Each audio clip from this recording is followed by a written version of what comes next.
Congo Buzz Télévision, la chaîne de la Nouvelle République. Bienvenue à tous dans Rendez-vous, votre magazine d'information générale, un cadre utile pour les Congolais qui s'engagent, qui souhaiteraient réfléchir et ne réfléchir que pour la RDC, notre chère patrie, qui nous pose des sérieux problèmes face aux hommes de mauvaise foi dans leur organisation pour continuer à nuire à l'existentialité de cette République. Mais ceci étant, nous comptons d'abord sur nous-mêmes, nos capacités à comprendre ce qui se passe ou qui adviendrait comme danger contre, évidemment, notre existentialité en tant que nation, en tant que peuple. Rien ne nous manque pour arriver à cela. On a connu les temps où la RDC, sinon le Zaïre, a été aussi comme un moteur qui s'imposait politiquement dans la sous-région, en Afrique et partout ailleurs. C'était la grande époque sous le maréchal Mobutu. Et puis après, on a connu avec les mutations, avec tout ce que le monde connaît. Et maintenant, nous en sommes devant multiples situations, des vastes complots déjà annoncés par Patrice Emery Lumumba en son temps, avant sa mort en 1960, qui disait le complot pour la balkanisation de la RDC est déjà mis en marche. Il n'a pas dit il sera mis en marche, mais plutôt est déjà mis en marche. Il était déjà trop éveillé, trop en avance, et malheureusement, par la suite, personne n'en a vu venir tout ce que nous déplorons aujourd'hui. Nous sommes avec Maître Éric Bisselo, l'un des membres de la coalition Article 64. Maître Éric, merci d'être là. Bienvenue. Bonjour mon cher Harry, c'est un réel plaisir de participer une fois encore à un entretien avec vous. Donc c'est un moment, j'appelle ça d'expression démocratique, où il est de plus en plus rare pour l'opposition, pour ceux qui œuvrent en tout cas pour un état de droit, un état normé, un état où la liberté et les opinions sont respectées, un état où les Congolais vivraient en paix et en bonne santé. Permettez que nous ouvrions cette parenthèse par un petit biscuit. Allez-y. Le remerciement à la justice belge qui a rendu finalement une décision face aux agresseurs de Péro Louara, 4 ans de prison, et on a retenu le mobile politique.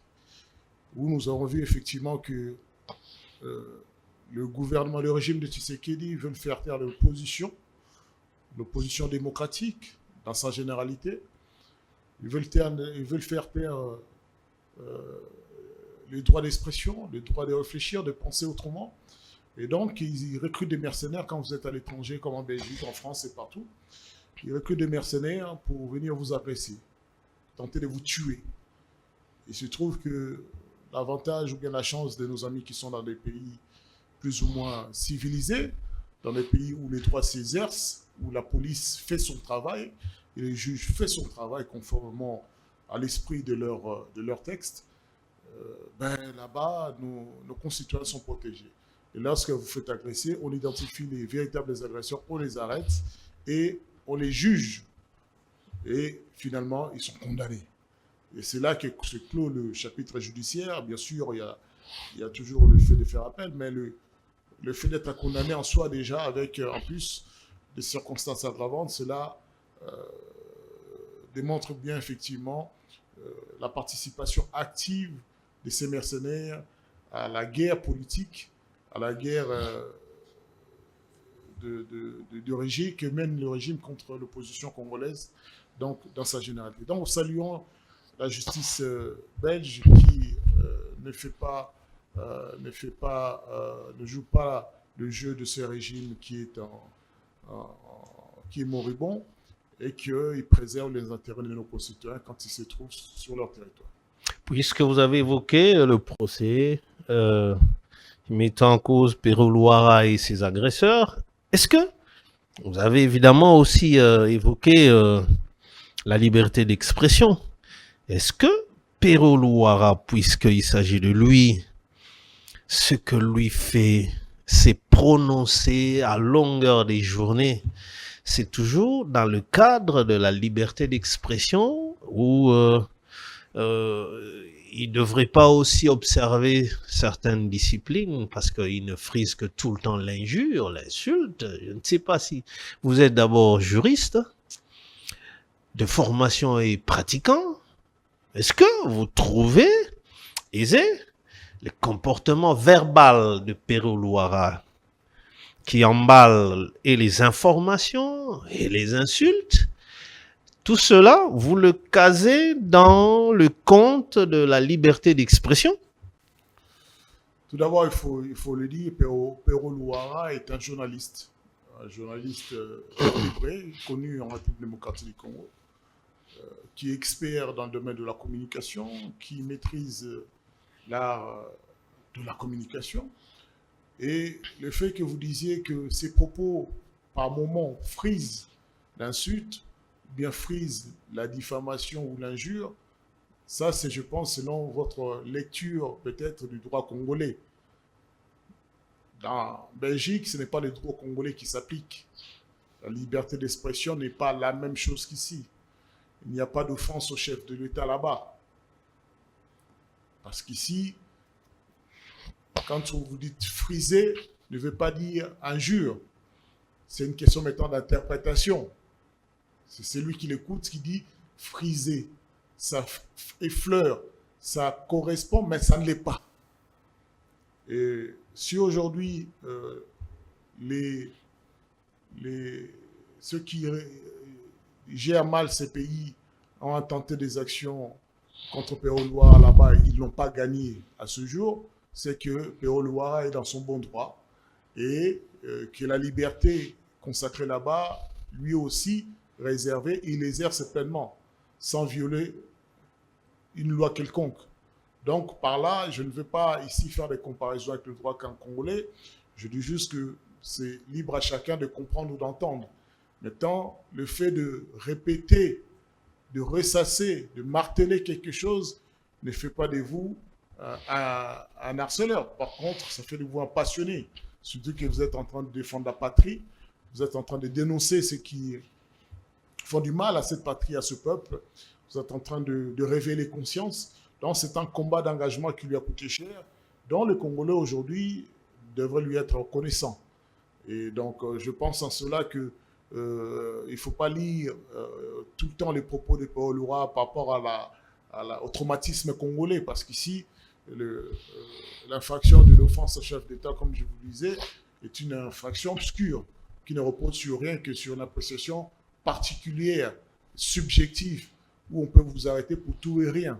Donc, à la question, non, je ne pense pas que Pero Luara ait franchi la ligne, parce que sinon il aurait été traduit comme n'importe quel citoyen qui vit dans ce pays. Donc, il aurait, dans ce cas-là, été condamné. Donc, s'il ne l'est pas, c'est qu'il est dans son bon droit. Bon, on ne va pas s'éterniser là-bas, mais sinon, comme vous n'êtes pas journaliste, sinon on allait aller dans la déontologie, et je ne sais pas si on finit cette page-là. Avez-vous déjà vu un journaliste belge, français, américain, emprunter de tels comportements verbaux dans l'expression, non seulement à l'endroit d'un chef de l'État ou son propre président de la République, même tout le monde, de cette manière-là, que la personne que vous vantez être avoir la maîtrise de la communication, qui du reste n'a qu'un objectif principal. Quand on communique, c'est pour convaincre ceux qui vont vous écouter. On ne convainc pas en allant dans tous ces sens-là, en insultant, en créant des personnages, en se moquant de tout le monde par des terminologies qui ne participent même pas à l'éducation. Le journaliste a 3 missions: informer, former et divertir. Et on dit un divertissement sain qui concourt à la bonne éducation. Je ne sais pas si, selon vous, tout son verbiage-là concourt-il à une bonne éducation? En fait, vous m'avez posé deux questions. Allez-y, lorsqu'on tourne cette page-là par là, et puis on était, saute à la vitesse supérieure. La première était, avez-vous déjà vu un journaliste européen ou vivant dans ces pays exercer son métier en tenant des propos contre les chefs de l'État, ainsi de suite? Je crois que j'ai déjà vu pire. J'ai même déjà vu un journaliste comparer un chef de l'État à un gamin. Sarkozy a été comparé à un gamin par Patrick Poivre d'Arvor quand il était devant Tom Cruise. Donc, il n'y a pas eu de procès contre Patrick Poivre d'Arvor. Il n'y a pas eu de jugement ni de condamnation parce que ça passe dans la liberté d'expression. Et si nous devions comparer le combat, les verbes et la verve employée par Perolo-Ouattara, devons aussi comparer le comportement de ces acteurs.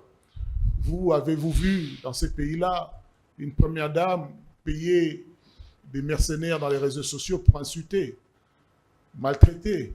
Avez-vous vu des hommes politiques payer des communicateurs, communicatrices pour insulter, pour discriminer la femme, maltraiter, rechercher pour justement agresser de toutes sortes? Avez-vous vu des comportements aussi barbares que nous exercent nos hommes politiques, tout en sachant que ce sont des hommes dépositaires d'une autorité qui ont un devoir de redevabilité à l'endroit des citoyens. Donc, on a un droit de regard en permanence sur leur vie, et eux, ils se permettent de se comporter en criminels, en badauds, et vous attendez de citoyens honnêtes de pousser cette forme de comportement, et de ne pas se sentir revulsé. Je crois qu'il n'y a pas une ligne éditoriale unique. Et je crois qu'il n'y a pas de point de vue absolu qu'il faut avoir dans le métier de journaliste. Il appartient à chacun d'exercer son métier conformément à sa conscience. À la déontologie d'abord. Conformément à sa conscience. La déontologie journalistique. Parce qu'aujourd'hui, qui encadre l'exercice de ce métier-là. Vous m'avez posé une question. Vous m'avez parlé, je vous ai dit que Perolo-Ouattara est journaliste. Vous remettez en question sa déontologie, puisque son parler lui pose problème. Oui. Donc moi, je parle ici avant tout. Donc ça veut dire que question d'interprétation vous pose problème à tous les deux. Pas interprétation. Non, mais je parle de la déontologie. Moi, je parle avant tout de la conscience. C'est la conscience qui vous engage à l'endroit d'une déontologie, même chez nous, les avocats. C'est votre conscience. Vous devez être en conformité avec votre conscience. Quand la conscience n'y est pas, vous vous démettez vous vous écartez de cette ligne. Il est ici question de combat. Vous n'allez pas demander aux Juifs en 1945 d'être déontologiquement correct à l'endroit de Hitler. Vous n'allez pas demander aux fils des Américains noirs esclavagistes qui ont été esclaves d'être déontologiquement corrects à l'endroit des négriers. Donc, à un moment, il faudrait vivre avec son temps et avoir les armes selon le combat qu'on mène. Il n'est pas ici question, je vous ai dit, il n'est pas ici question en tout cas de violation de textes de loi positifs, puisque sinon Perolo-Ouattara a été condamné. Tant qu'il ne l'est pas, je crois qu'à la fois sa conscience et à la fois la morale et à la fois la déontologie. Merci bien, Maître Éric Bisselot. Report du dépôt de la plainte à charge de Félix Tshisekedi, président de la République démocratique du Congo, pour violation intentionnelle de la Constitution, en d'autres termes, pour haute trahison par l'opposition sous la bannière Coalition 64. Premièrement, pourquoi ce report? Je n'ai pas, moi, eu connaissance qu'il y aurait eu un quelconque report. mais faisons attention avec les Kadiocha du pouvoir. Ce qui est sûr et certain, c'est qu'aujourd'hui, les Congolais ont rendez-vous devant la Cour constitutionnelle pour effectivement déposer plainte pour haute trahison, à l'endroit notamment de Félix-Antoine Tshisekedi. Et pas que lui, et aussi de ceux qui participent à la violation de l'esprit et du texte constitutionnel, notamment un certain nombre de députés qui sont en train de faire passer une loi qui, en principe, viole l'esprit et le texte constitutionnel. Et ça nous permet de tirer l'alarme et de rappeler au juge constitutionnel qu'il est à la fois le juge pénal le chef de l'État, mais il est aussi garant de la moralité politique et juridique de la Constitution. Cette moralité s'applique notamment par le respect du serment de chef de l'État. Cette moralité s'interprète notamment par le respect de la conformité à la mère des lois, qui est la Constitution de la République démocratique du Congo. Donc ce combat-là, on l'avait dit après la journée réussite de journée morte, nous l'avons dit que, de ville morte, nous l'avons dit que s'il y aura une série d'actions qu'il appartient maintenant aux Congolais de prendre leurs responsabilités. Et nous prenons le nôtre. Si nous devons être 100, nous serons 100. Si nous devons être 100 000, nous serons 100 000. Si nous devons être 1 million, nous serons 1 million. Mais il est hors de question que par mimétisme, nous sacrifions l'avenir de nos enfants, parce que beaucoup de Congolais sont fatigués, découragés de constater qu'il n'y a aucune moralité dans l'homme politique congolaise et qu'il n'y a aucune volonté de rétablir la situation face aux misères qui nous guettent, surtout face à l'insécurité.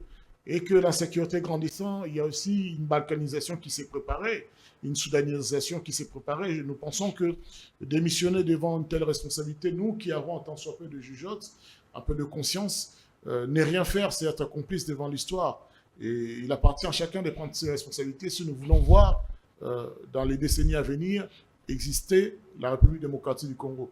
Donc, ce dépôt de plainte est prévu toujours, mais le 12, n'oublions pas qu'il y aura également un sit-in devant le Palais du Peuple. Nous invitons tous les Congolais, tous les Quinois, tous les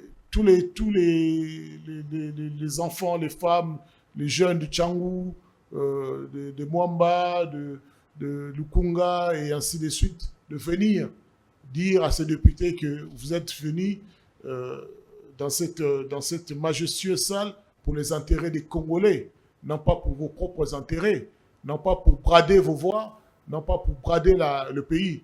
Donc, éveiller peut-être aussi une forme de patriotisme sur certains députés qui ont peur de dire autre chose que ce que leur dit Kabouya et compagnie. Donc, ce sont des rendez-vous à ne pas manquer. Nous invitons également chacun de rester vigilant face aux communiqués qui seront donnés par les 5 leaders du mouvement de la coalition C64, notamment Sanga, Martin Fayoulou, notre ami Matatampone, il y a également Kabound. Il y a aussi Moïse Katumbi. Et bien entendu, ensemble de Moïse Katumbi. Donc, nous sommes contents qu'au moins 5 leaders se soient réunis, entendus, pour défendre non pas aujourd'hui un rendez-vous politique, mais un rendez-vous avec l'histoire quand il s'agit de démantèlement ou démembrement de la République démocratique du Congo. Et nous sommes déjà contents du fait que seulement 5 individus aient mis à genoux plus de 600-700 partis politiques qui soutiennent Félix-Antoine Tshisekedi. Et nous allons les accompagner dans ce combat sans attendre nécessairement quelque chose de retour, ni si ce n'est mieux vivre et bien vivre dans un Congo futur, ou bien plutôt un Congo aussi qui restera uni. C'est ça notre préoccupation. Est-ce que Joseph Kabila fait aussi partie de la coalition article 64 ? À ce jour, le sénateur à vie, ancien président de la République, Joseph Kabila, ne s'est pas prononcé, mais le C64 n'est pas exclusif. C'est une coalition inclusive. Nous ne sommes pas là pour rejeter les Congolais. Si Kabouya veut rejoindre le C64, nous lui ouvrons les portes. Si Si aujourd'hui, Mbata, qui se perd aujourd'hui dans sa science, veut revenir dans le bon côté de l'histoire, il veut venir à ses 60 ans, nous lui ouvrons la porte. À plus forte raison, une autre personnalité comme Joseph Kabila, nous n'avons aucune raison de lui refuser, moi en tout cas en ce qui me concerne, de lui refuser la participation ou bien le fait de se retrouver en termes de combat. Il ne s'est pas prononcé en ce sens, mais nous ne sommes pas exclusifs, nous sommes inclusifs. Nous voulons que tous les Congolais, tant que vous êtes Congolais, vous le battez pour la République démocratique du Congo, vous voulez que ce combat se réussisse, vous êtes le bienvenu. Avant de scruter un peu cette démarche, je voudrais que l'on essaie de parler un peu d'un œil spécifiquement un peu juridique. De principe, quels sont les éléments concourant à l'existence ou l'établissement d'une infraction? Les éléments, il faudrait d'abord qu'il existe une loi, une norme positive qui interdit, qui empêche ou bien qui limite quelque chose. Limite de faire ou de ne pas faire. Il faudrait, bien entendu, une loi qui sanctionne avec une peine spécifique. Il faudrait l'élément intentionnel. Et il faudrait également un fait. Un fait. Donc voilà, nous sommes dans cette optique-là. Alors, dans ce cas ici, Oui. vous dites que Félix Tshisekedi ferait l'objet de cette infraction de haute trahison. Quels en seraient d'abord les trois éléments, notamment l'élément intentionnel que vous avez relevé, et l'élément et le fait, ainsi que la loi à ce propos? Vous vous souviendrez que lorsqu'on devient président de la République, on prête serment, pas tout le monde, le chef de l'État prête serment pour à la fois, dans son article 74, préserver la Constitution, c'est-à-dire en être les gardiens dans l'esprit et dans le fond, c'est-à-dire accepter tous les principes constitutionnels qui s'appliquent à ce jour. Et dans la Constitution de la République, il y a la durée de mandat qui est bien spécifiée. Un mandat dure 5 ans. Il y a le nombre de mandats. Une fois renouvelable, une fois, ça veut dire 2. Il y a également l'obligation, pour ceux qui participent activement à l'organisation des élections, d'organiser les élections. Ce n'est pas un choix. Donc, en cela, comprenez, lorsque un chef d'État qui y a juré de protéger la voix absolue du peuple, la voix codifiée, normée, agencée, contenue dans un livre qu'on appelle la Constitution de la République du peuple congolais, la souveraineté congolaise est là, il a juré de protéger, de respecter. Lorsqu'il se permet de dire que si le peuple leur demandait de violer la Constitution, c'est-à-dire de rester au-delà de ce deux mandats, c'est déjà l'intention est là. Parce que, dans ces dires, il est en train d'inventer une procédure qui n'existait pas. Il viole l'esprit de cette Constitution-ci. Il viole l'esprit de deux mandats. Il viole les dispositions. Et en cela, ça a été dit devant tout le monde entier, dans sa rencontre avec la presse congolaise. Il n'y a pas ici lieu de tenir que c'est une petite chose, c'est une boutade, ou bien un incartade, loin de là. C'est un fait qui est conséquent. Je vous rappellerai juste que la Cour constitutionnelle, dans l'article 164, il est le juge pénal du président de la République et du Premier ministre. Au-delà des infractions de la haute trahison sous-entend notamment le fait de ne pas respecter la Constitution de la République, en tout cas à ce qui concerne le chef d'État, d'atteinte à l'honneur et à la probité. Nous, dans notre fonction, dans notre métier d'avocat, c'est très important. Je crois que nous avons eu un régime qui a démontré qu'il n'y avait aucune probité, aucun honneur. Est-ce qu'en disant que... D'ailleurs, j'essaie un peu de reconstituer ce qu'il disait, que je voudrais bien terminer mes 2 mandats, mon dernier mandat, et puis rester à la disposition de mon successeur et à la disposition de la nation. En cas de besoin, je rendrai toujours service. Il dit, mais si le peuple me convie à un 3e mandat, je l'accepterai si ça passe par le référendum. Vous mettez ça sur le compte d'un fait matériel déjà posé par lui? Non, d'une intention. D'une Le fait intention. matériel a été posé maintenant par les députés. Mais est-ce que mais pourquoi si ça voudrait dire? Parce que je vous résume cette petite phrase qui paraît anodine. Si je préférais que vous le dites et je vais les séquencer. Redites la phrase. Ce que le président avait dit. Oui. Il dit ceci. Je veux bien finir mes 2 mandats et rester à la disposition de mon successeur et de la nation. À chaque fois que mon successeur aurait besoin de moi, je serai toujours là pour lui servir. Mais, première séquence. Voilà. Pourquoi mettre déjà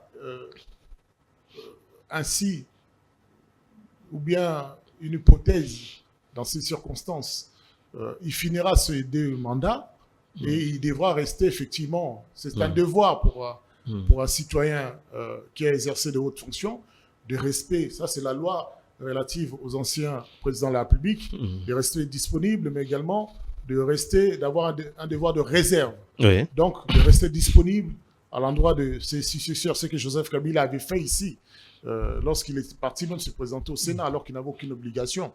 Donc, il était resté disponible pour rencontrer le chef d'État, à part pour se faire arrêter. Je vous laisse continuer.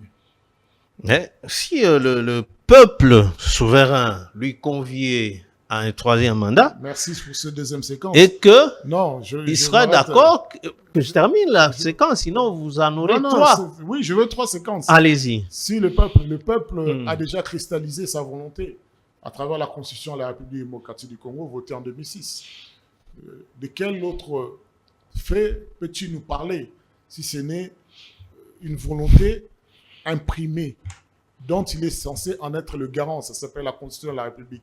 Et cette volonté veut dire 2 mandats, 5 ans renouvelables une fois. Cette volonté veut dire organiser les élections.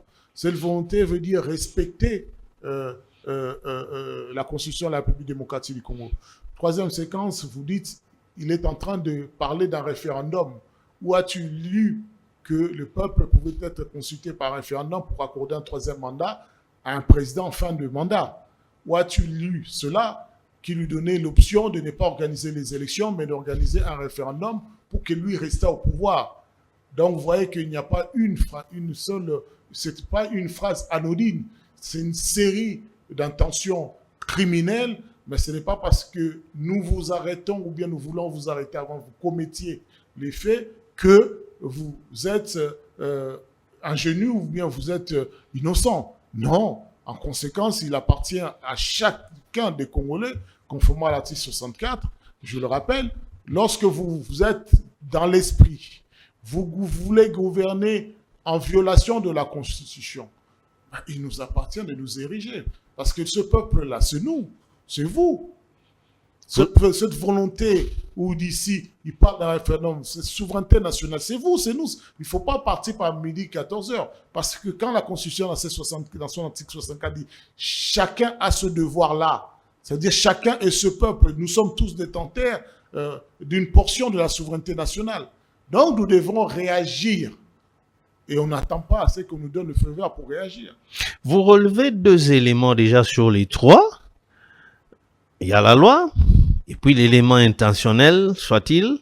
Mais le 3e élément qui est un fait matériel, vous le dites si bien que c'est posé par un député. Non, c'est posé par ses alliés. C'est pour ça qu'il y a une complicité. Mais l'infraction est individuelle non, quand même. Lorsqu'on parle d'association de malfaiteurs, il y a une association de gens qui se sont entendus. Vous savez, est-ce que lui, il est lié à l'acte posé par ce député-là? Nous l'avions déjà vu venir, cette intention-là. Parce que c'est pour cela que je vous dis, ils se sont permis de s'accaparer les différents lieux d'expression démocratique des Congolais par les élections, en ayant des machines à voter chez eux, ils préparaient ce coup-là. Quand ils arrivent au pouvoir, ils ont vu qu'il y a un président de l'Assemblée nationale qui ne se laissera pas marcher dessous, bien qui n'acceptera pas une violation de la Constitution, Vital Kamerhe. Ils ont tout fait pour l'éjecter. Donc nous avions déjà compris et l'intention d'aller vers un troisième mandat. Et donc, ce n'est pas un crime qui est cristallisé à un moment T, c'est un crime qui s'étale sur le temps. Est-ce que vous ne feriez pas mieux peut-être d'attendre que lui puisse se retrouver avec dégageant tous les 3 éléments pour ainsi constituer cette infraction? Ça voudrait dire, parce que comment un acte posé par un député national, qui est un acte dans son exercice constitutionnel, je ne parle pas du contenu, mais cet acte-là de proposer une loi, et vous le mettez sur le dos de la personne qui est dans l'exécutif. En l'occurrence, Félix Tshisekedi, chef de l'État. Est-ce que, constitutionnellement, a-t-il le droit d'empêcher à un député d'exercer une telle activité? Dire que aujourd'hui, vous voulez dire autre chose qu'avait dit un ancien président de l'Assemblée nationale, que la Chambre était la caisse de résonance du chef de l'État. Donc, c'est-à-dire, tout ce que le chef d'État disait ou voulait faire éternuer, qu'il éternuait, c'était au sein de l'Assemblée nationale. Donc, c'est sa majorité. C'est pour ça que je parle d'association de malfaiteurs. C'est sa majorité. C'est sa majorité façonnée pour son troisième mandat. Et il y a un certain nombre d'acteurs qui œuvrent activement. Et si maintenant cette majorité-là, chemin faisant de cette proposition de loi, arrivait à pondre le contraire de ce que vous dites, c'est pas la première fois. Souvenez-vous, quand lui-même avait convoqué cette majorité-là, dont lui est l'autorité morale au niveau du Sénat lors du dossier Matata Pogno, leur demandant de ne pas faire obstruction à la justice et de laisser que la justice puisse fonctionner. Mais cette même majorité-là, quand elle est allée dans les urnes, elle a voté contre ce qui était comme l'opinion du président Félix Tshisekedi. Elle avait refusé de lever l'immunité de Matata Pogno. Et en ce moment-là, comment on fait? Il faudrait quand même comprendre les rouages politiques. Il y a ce qui s'est dit dans les médias, le bon sens, mais il y a ce qui est ordonné dans les couloirs. C'est ça la réalité. Vous avez en face de vous une série de personnalités, des personnes qui sont des menteurs pathologiques, qui n'ont aucun sens de moralité ni de probité. Puisque la preuve, beaucoup ont triché pour en arriver là où ils sont. Beaucoup n'ont pas gagné à travers la voix populaire du peuple, donc à travers les élections. Donc, il appartient à chacun d'être le sentinelle de la République. Et ici, on n'est pas en train de jouer à l'héritage de l'UDPS, qui peuvent faire cela chez eux comme ils veulent. Et ils peuvent s'amuser au truchement de leur règlement intérieur. Mais s'il est question d'un héritage dont mon grand-père a combattu, dont mes ancêtres sont morts, dont je ne laisserai, moi en tout cas, en tant qu'Éric Bisselo, personne jouer avec la nation. La nation, je vous rappelle que c'est la somme à la fois intemporelle d'aspiration, mais également des âmes. C'est le passé, ceux qui sont morts hier, c'est nous qui vivons aujourd'hui pour nous battre, pour que ceux qui viendraient demain trouvent effectivement l'âme de la République démocratique du Congo en train de se perpétuer. Donc, on ne va pas jouer à ce jeu-là avec la République et la nation. D'autant plus que nous avons nos concitoyens qui sont qui sont meurtris quotidiennement. Et moi, je crois que si on parlait de la moralité, c'est indécent qu'un chef de l'État va regarder un match de football d'un pays étranger pendant que ses concitoyens sont en train de se faire massacrer. Donc, l'immoralité avait déjà atteint le paroxysme depuis belle lurette. Donc, à un moment, je crois qu'il appartient à tous responsables que nous sommes, tous ceux qui ont un peu de jugeote, même si vous n'avez plus les jambes pour marcher, mais si vous avez des enfants, envoyez vos enfants pour le combat. Le combat doit être mené conformément à la Constitution de la République. Le combat doit être mené selon tous les combats démocratiques. Et si, puisque nous savons, nous sommes du bon côté de l'histoire, l'histoire nous pardonnera quelques excès. Mais nous avons le devoir de préserver cette nation et qu'on ne va pas laisser des pyromanes jouer avec le feu, des allumettes et de l'essence sous prétexte qu'ils n'ont pas encore allumé le feu. Oui, non, on ne va pas se jouer à ça. Évoluez un peu dans cette hypothèse-là. Vous déposez une plainte et je parle bien, hein, prenons cette hypothèse-là et que la sanction, après tout, c'est la déchéance et ainsi de suite. Qu'est-ce qui va se passer alors au regard de la loi si le président en fonction devenait à être déchu? Et maintenant, que dit la loi? La Constitution prévoit effectivement qu'il y a le président du Sénat qui prend le relais, qui organise les élections dans les 3 mois. Est-ce que on ne tombe pas dans les mêmes difficultés? Il doit organiser, oui, la loi prévoit que en cas d'empêchement définitif, parce qu'une déchéance, c'est un empêchement définitif du président de la République en fonction. Maintenant, le président du Sénat, il assume l'intérim pour organiser l'élection en ayant 3 mois ou 120 jours. Alors que le problème, peut-être, qui nous fait dire si oui ou non on peut aller aux élections, ne sera pas résolu, notamment la guerre à l'Est. Alors, comment alors le président du Sénat va encore s'y prendre? On va le laisser face à cette guerre quand elle finira ou on entame les élections pendant qu'on est en guerre? Je crois que la question aujourd'hui ne se pose plus si nous devons organiser les élections sans une portion ou une partie du territoire, puisque ça a déjà été fait à 2 reprises ou si sinon 3 reprises. Nous avons organisé les élections. C'est-à-dire nous avons accepté ce principe-là. Comme les Américains, avant l'adoption de leur constitution, ils étaient en guerre. Alors, les États, il n'y avait que 13 États qui avaient signé initialement la charte. Donc, les autres fédérations se sont rajoutées après. Donc, la constitution de la République s'applique sur tout le territoire national. De un, il n'y a pas de problème sur l'organisation de l'élection si ce n'est le problème voulu par le pouvoir et sa majorité. C'est-à-dire que maintenant, on attend notre son de cloche où le président du Sénat, de la CENI, dit qu'il est impérieux d'organiser les élections, il faut organiser les élections. Et Denis Kadima. Lui, il n'a pas de problème. Celui qui a des problèmes, c'est celui qui donne les moyens, l'Assemblée nationale. Celui qui a les problèmes, c'est celui qui donne le go, le chef de l'État. Si les chefs d'État... Mais le moyen même, lui-même, le président de la République, lors de la conférence de presse, il a dit qu'on a les moyens pour organiser. Alors, mais c'est plutôt la guerre qui... il n'y a rien qui empêche. Si nous allons du point de vue formel, les accords de Doha prévoient l'organisation des élections. Les accords avec la FCN 23 prévoient les élections. Mais, admettons que la FCN 23 ne veut pas organiser les élections. Les élections, pas le changement de la Constitution, les élections.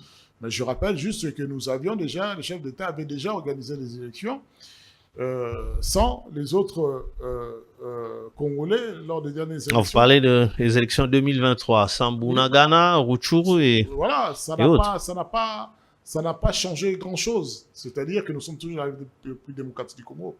Et je dirais même mieux. Il se pourrait que même que l'organisation des élections, le départ de Félix-Antoine Tshisekedi, apporte en soi la paix. Il y a une décrispation naturelle qui va arriver, puisque le combat mené par la FCN 23, c'est contre Félix-Antoine Tshisekedi et sa majorité. Ce n'est pas contre les Congolais. Et donc, peut-être que d'emblée, lorsqu'il partira, de l'autre côté, il y aura un bon sens et les Congolais vont dire, voilà, vous avez mené un combat contre Félix Tshisekedi, il est parti. Maintenant, il nous appartient de reconstruire la République et de veiller à la sécurité de chacun. Je vous rappelle juste que nous, depuis quelques temps, nous avions, nous, en tout cas l'opposition, émis un 3e vœu, un 3e souhait. Lequel? C'est lui d'un dialogue national. Le dialogue national, ça implique également ceux qui ont pris les armes, ceux qui participent aux fragmentations du pays et aux morts des Congolais. Et donc, du coup, nous avions pensé, justement avec l'Église catholique, qu'il vaut mieux se parler que se faire la guerre, puisqu'il est ici question des Congolais. Et que si le pouvoir avait un tant soit peu de préoccupation, de soucis pour les Congolais, le pouvoir aurait voulu essayer cette voie-là. Mais tantôt il joue avec le feu, tantôt il vient jouer aux pompiers. Vous n'êtes pas sans savoir que l'Angola, qui s'était engagé également à accompagner le pouvoir, une fois encore à sa demande, vers le dialogue, s'est désengagé récemment en disant « vous n'êtes pas sincère », une fois encore. Ça, c'est la deuxième fois que le pouvoir de Kinshasa va charger le président angolais pour qu'il participe activement à la réconciliation nationale.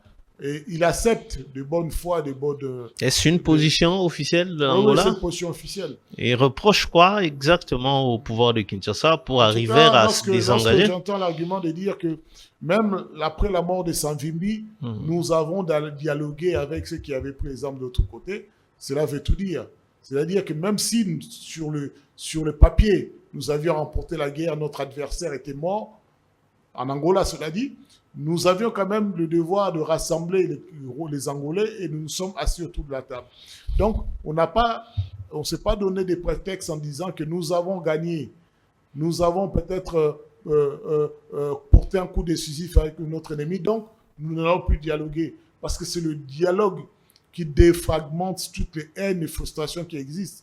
Ça s'appelle, on va consacrer la place au texte et non pas aux individus. On va consacrer la place aux principes et non pas aux volontés des acteurs. Donc, si le pouvoir de Kinshasa n'est pas sincère avec ce dialogue-là, il ne faut pas qu'il amène l'Angola, qui a connu autant de guerres, ce n'est plus de guerre que de souffrances que nous, mais qui aujourd'hui se remet de ces souffrances. Ils ne vont pas venir participer à une danse macabre alors qu'ils ont conscience que le pouvoir n'est pas sincère. Donc, cela veut tout simplement dire qu'ils ont dit, pour nous, ce que nous avons compris, que le pouvoir n'a pas de sincérité à l'endroit de ce dialogue et qu'il attend peut-être le bon moment, ou bien il espère qu'il arrivera un moment où il sera plus fort.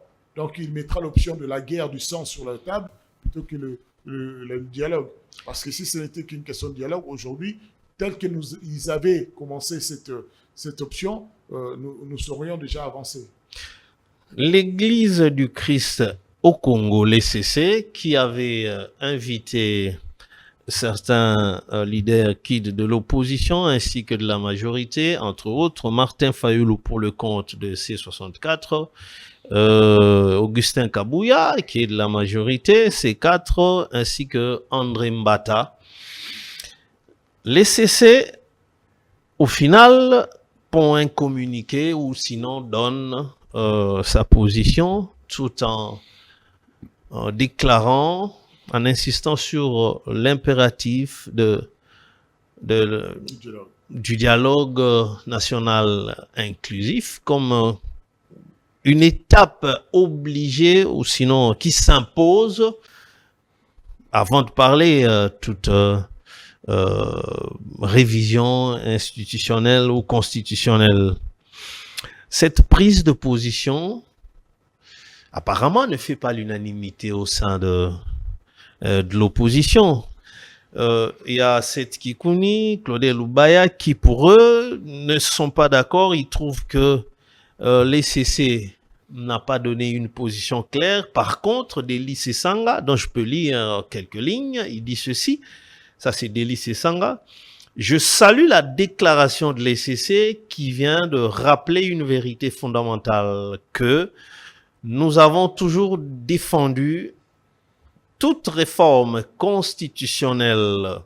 Donc, il rappelle la position de l'ECC, selon lui, c'est celle que vous aviez toujours défendue. Toute réforme constitutionnelle exige le respect strict des articles 5, 218, 219 et 220 de notre Constitution. Comment expliquer que déjà il y a deux sons de cloche au sein de votre famille politique? Certains sont d'accord avec, ils applaudissent la position de l'ECC, les autres disent le contraire. Et vous, personnellement, comment vous trouvez? Et qu'on pourra lire aussi les articles évoqués par Deli Sesanga. D'abord, donnez aussi votre position quant à ça. Tout d'abord, ce n'est pas une famille politique, nous ne sommes pas une famille politique, mais nous sommes un camp qui a adopté le respect des principes constitutionnels et le respect des textes. C'est ce camp-là. Disons la coalition politique. coalition. La même coalition. Vous avez, en fait, je peux vous retracer deux grandes lignes par rapport à ces deux positions. Depuis toujours, l'opposition congolaise a toujours apprécié le combat des églises, hein, donc j'ai mis à la fois le CC et la CENCO, pour le respect des principes et des textes, pour le dialogue, pour la bonne gouvernance, pour le respect de la vie des Congolais, la dignité. Donc ce combat-là, ça a toujours été porté, et donc aujourd'hui, le cardinal le porte suffisamment bien. Ce que nous voulions, c'est que, en tout cas, les sept Kokuni et les autres voulaient, c'est dire non, nous voulons rester dans la droite ligne de ce combat-là. On n'a pas à faire des concessions, des compromis avec un régime qui n'est pas différent de Mobutu, qui n'est pas différent de ceux que vous avez combattus hier, en disant que c'est de la dictature et on n'a pas à faire de la concession à la dictature. C'est ce positionnement que les autres auraient voulu, une condamnation. De l'autre côté, l'Église, le CC a mis un peu de l'eau dans son vin. Il a dit, je ne suis pas dans la logique des condamnations, mais je vous rappelle juste qu'au regard des informations qu'on nous est apportées, des échanges que nous avons eus, on ne change pas un texte aussi sacré, la Constitution, parce qu'un camp le veut. Est-ce un refus poli, comme on dit? Voilà, il est dans la diplomatie. Parce qu'un camp le veut. Et il évoque les principes. Ce n'est pas lui qui l'a inventé, ce sont des principes constitutionnels. Ce sont des dispositions à la fois qui préservent le socle, qui rappellent ce qui est fondamental, mais également qui rappellent aussi les obligations des acteurs politiques, enfin des dirigeants à l'endroit des Congolais. Donc, il est resté dans le formalisme sans avoir à taper avec le marteau sur la tête du camp du président Félix-Antoine Tshisekedi. C'est pour cela que de l'autre côté, vous avez ces sangas avec le juridisme, le formalisme habituel, dire voilà, notre combat de la coalition, ce n'est pas de taper sur la tête Félix-Antoine Tshisekedi, mais c'est de mettre cette hypothèse de le rayer, de dire qu'on va changer la Constitution. Maintenant, on va donner notre mandat maintenant. Et ça, c'est ça la position de l'Église de Christ au Congo, qui en somme veut être plus conciliant, plus diplomatique. Et dans les deux cas, c'est un refus poli à l'endroit du pouvoir pour dire que vous n'avez pas raison.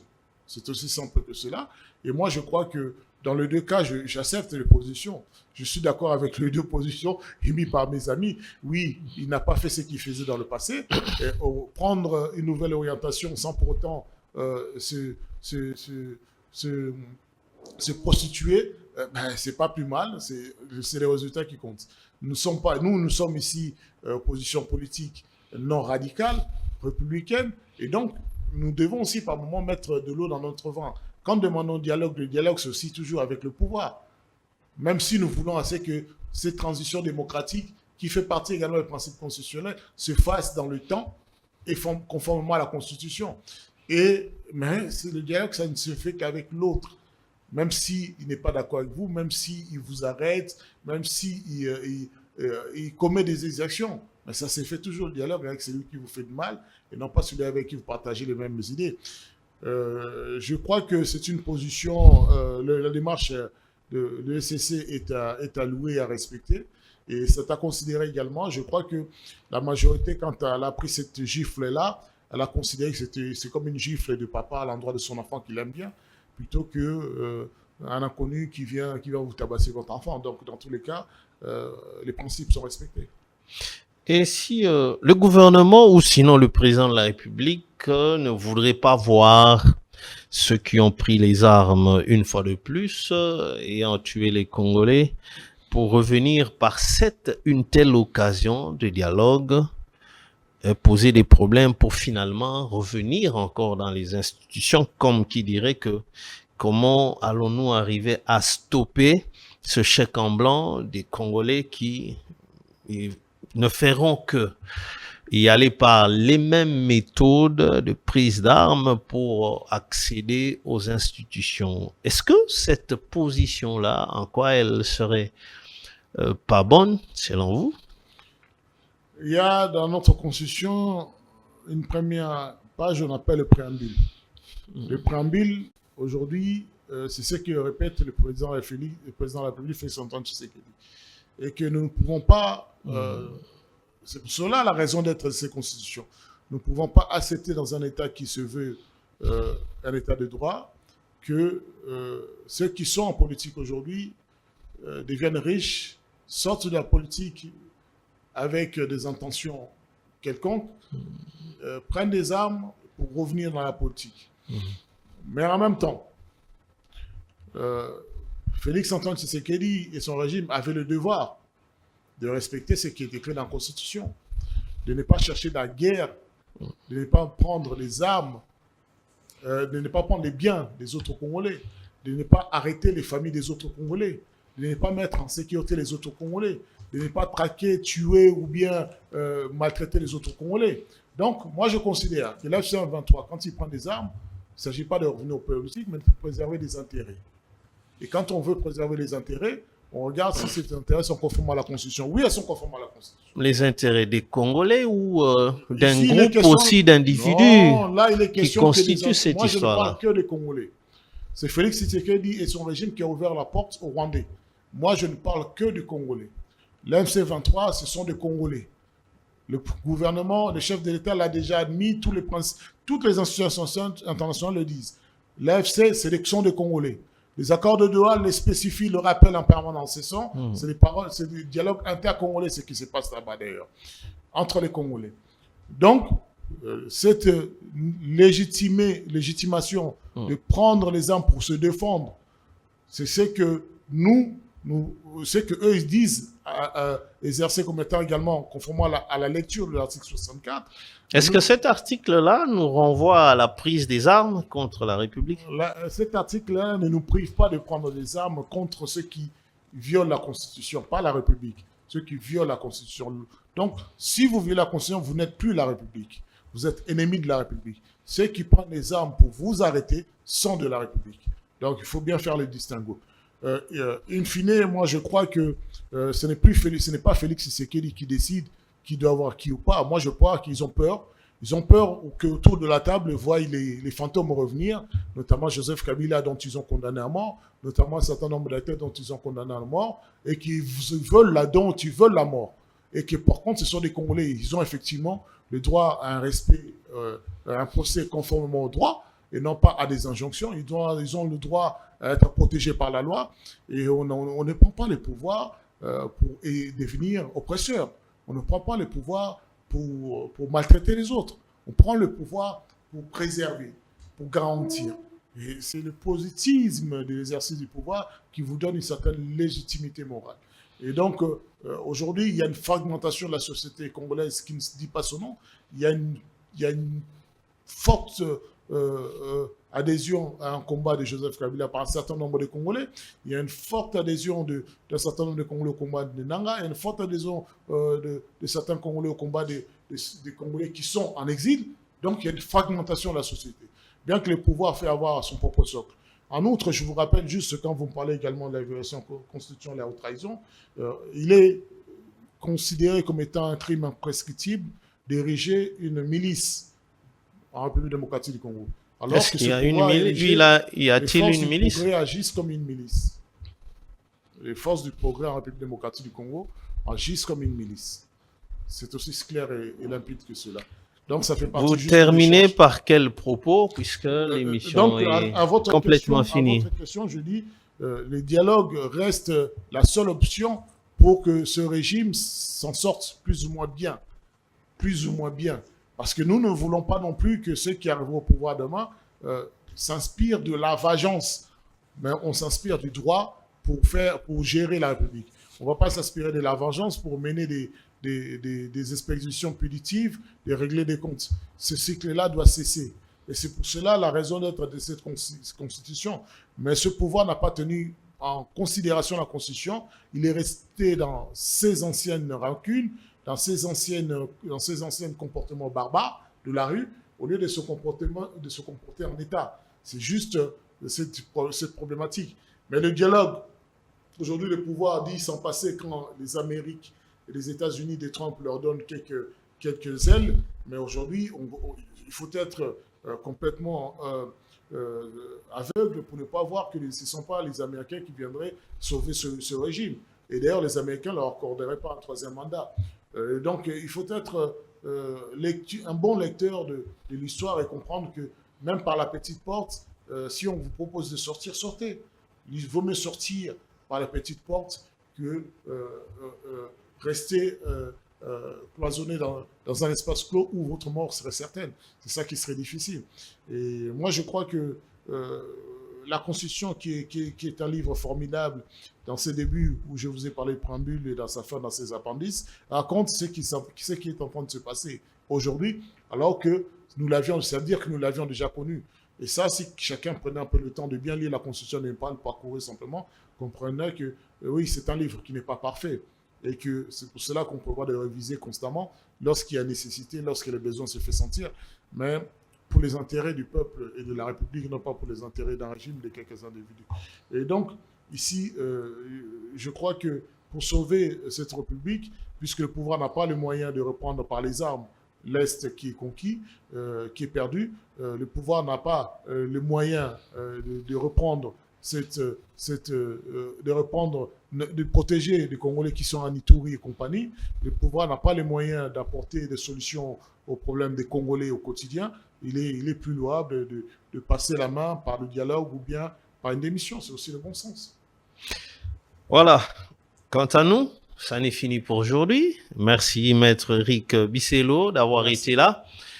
Nous disons merci à toute l'équipe qui nous a réalisé, au DT Elika Homofortis, à Chris Lin qui nous a ramené juste devant vos petits écrans et à Enrico.